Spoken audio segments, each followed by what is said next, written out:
I greet you in Jesus' precious name. It is Sunday morning, the 19th of February, 2023. And this is your friend, Angus Buchan, with a thought for the day. We start off with the Gospel of John, chapter 15 and verse 13. Greater love has no one than this, than to lay down one's life for his friends. And then we go to 1 Corinthians, chapter 13 and verse 1. Though I speak with the tongues of men and of angels, but have not love, I have become sounding brass or a clanging cymbal. Without a doubt, the most powerful force in the universe is one thing: love. How do we spell love? J-E-S-U-S. That's right.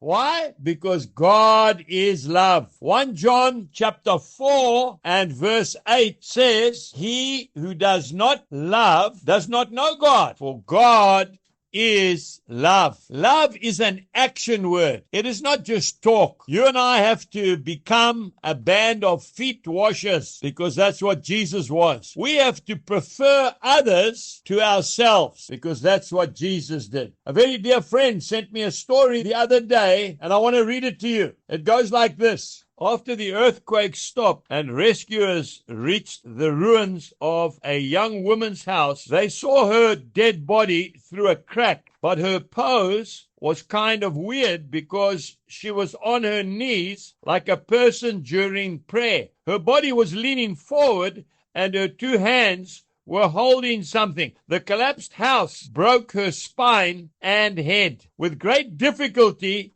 the leader of the rescue team put his hand through a narrow crack in the wall to reach the woman's body. He was hoping that she might still be alive. However, the cold and rigid body told him that she surely already passed away. The team leader and the rest of the team left that house and went to search the next building that was collapsed. For some reason, the team leader decided to go back to the dead woman's house. He knelt down again and continued his search for a small space under the dead body through the narrow crack. Suddenly, he screamed in excitement, "Child! There's a child here!"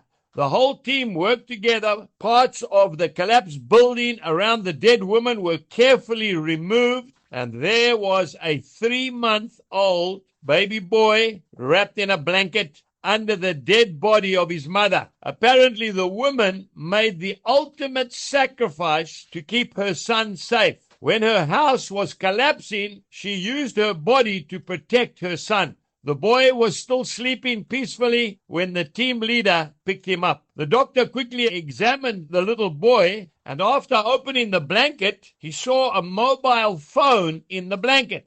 On the display was the message, "If you survive, remember that I love you." The mobile phone was passed from hand to hand, and all those who read the message cried. Such is the love of a mother for her child. That is what love is all about, my dear friend, and Jesus did exactly the same thing for you and I.